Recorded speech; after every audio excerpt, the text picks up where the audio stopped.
যাদের tin certificate আছে তারা অবশ্যই চিন্তা আছেন যে আসলে টিন সার্টিফিকেটের যে মানে যে রিটার্ন ট্যাক্স দিতে হোক বা ট্যাক্স দিতে হোক না কেন সেটা কবে আপনি জমা দিবেন। সো আজকের ভিডিওতে আমি এটাই আলোচনা করব যে সেই ডেটটা কবে। চলুন ভিডিওটা শুরু করা যাক। সো হ্যালো এভরিওয়ান, আসসালামু আলাইকুম। কেমন আছেন আপনারা সবাই? আশা করি আপনারা সবাই ভালো আছেন। আল্লাহর রহমতে আমিও ভালো আছি। তো আজকে টপিকটা কি নিয়ে সেটা তো বুঝতেই পারতেছেন যে আমি এর আগের ভিডিওতে আলোচনা করছি যে আসলে টিন সার্টিফিকেট করলে ট্যাক্স দিতে হবে কি না বা কত টাকা কি দিতে হবে, মানে কখন দিতে হবে এটা আলোচনা করা হয় নাই।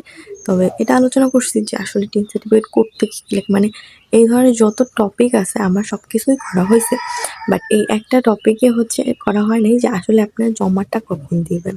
ঠিক আছে, তো এইটা নিয়ে আমার মাঝে কনফিউশন ছিল যে আসলে আমি জমাটা কবে দিব।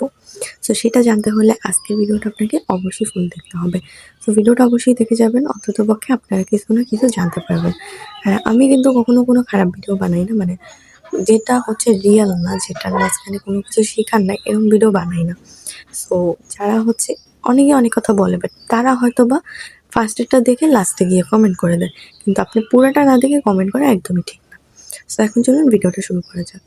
দেখেন, আমরা টিন সার্টিফিকেট ধরেন যে করছি, ঠিক আছে। সো এখন হচ্ছে আমাদের জিও রিটার্ন ট্যাক্স দিতে হবে তখন যখন হচ্ছে আমাদের কোনো ইনকাম থাকবে না। ধরেন আপনি টিন সার্টিফিকেটটা করলেন, বাট আপনার কোনো ইনকামই নাই সেই টিন সার্টিফিকেটের মাধ্যমে।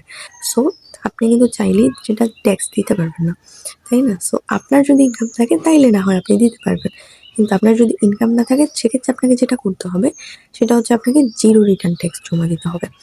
আর যদি আপনার কোনো ইনকাম থাকে বা মোটামুটি টাইপের একটা ইনকাম থাকে, সেটা হতে পারে 2 থেকে 3 লাখ মাসে, এরকম মানে মাসে না, সরি, বছরে যদি এমন ইনকাম হয়ে থাকে আপনার, সেক্ষেত্রে আপনাকে অবশ্যই 2,000 টাকা ট্যাক্স দিতে হবে সরকারকে।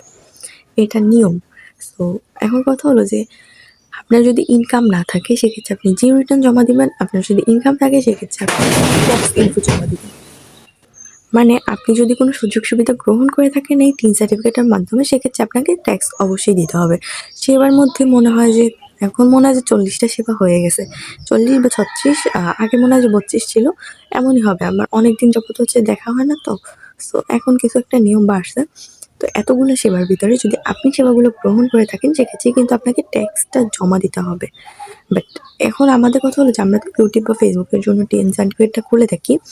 সো এর জন্য হবে কি যে আপনার যদি ইউটিউব বা ফেসবুক থেকে কোনো ইনকাম থাকে সেক্ষেত্রে আপনি ট্যাক্সটা জমা দিবেন, আর যদি না থাকে সেক্ষেত্রে আপনি জিরো রিটার্ন জমা দিবেন।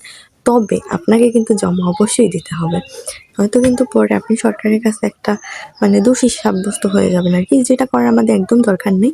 আমরা যেটা করব সেটাই করব। দেখেন, আপনি যদি এখন 2,000 টাকা নিয়ে ঘাটতারামি করতে চান, এমন আছে সরকার যদি আপনার নামে একটা মামলা দিয়ে দেয় সেক্ষেত্রে কিন্তু আপনার ওখানে 10, 15, 20,000 টাকা চলে যেতে পারে। সো কেন আমরা খাইস্টামি করতে যাবো বলেন? সো যেটা আমাদের দরকার আমরা সেটাই দিয়ে দেবো। সো আশা করি আপনি বুঝতে পারছেন। কখনো সরকারি জিনিস নিয়ে এমন করবেন না। যাই হোক, যেটা হবে সেটাই হবে। তো নিয়মগুলো মানা উচিত, কারণ সরকার পারে না এমন কিছু জিনিস নেই। চাইলে আপনাকে অনেক কিছু করে দিতে পারে যেখানে আপনার আরো অনেক টাকা খরচ হয়ে যেতে পারে। সো কথাগুলো যদি খারাপ লাগে অবশ্যই আপনি কমেন্ট করে বলবেন। তবে আমার মনে হয় না যে আমি খারাপ কথা বলছি, এটাই বাস্তব। সো দেখেন, এখন গেল আমাদের টপিকটা নিয়ে যে আমরা হচ্ছে কখন মানে জমা কিন্তু দিতেই হবে আপনাকে। এখন বলি যে কখন আপনি জমা দিবেন। জমাটা আপনাকে দিতে হবে 1 বছর পরে। মানে আপনি ধরেন যে আজকে জানুয়ারি মাসে আপনি করলেন। জানুয়ারি মাস থেকে আপনি হয়তোবা পরের সেপ্টেম্বরে গিয়ে হচ্ছে আপনার টিন সার্টিফিকেটটা জমা দিতে পারবেন, ঠিক আছে? তবে আপনি যদি সেপ্টেম্বরেই খোলেন, আপনার সেপ্টেম্বরেই জমা দেওয়ার কোনো দরকার নেই। এটা আপনি 1 বছর পর দিবেন, ঠিক আছে? 1 বছর পর আপনাকে দিতে হবে। সেপ্টেম্বর থেকে নভেম্বর মাসের মধ্যে এইটা দিতে হয়। মাঝে মনে হয় যে জানুয়ারি মাস পর্যন্ত চলে যায়। সো আপনার মন মতো আপনি হচ্ছে এতদিনের মধ্যে দিয়ে দিবেন। সেপ্টেম্বর থেকে জানুয়ারিও হতে পারে, নভেম্বরও হতে পারে। এই কয়দিনের মধ্যে আপনি এই কয় মাসের মধ্যে আপনি দিয়ে দিবেন।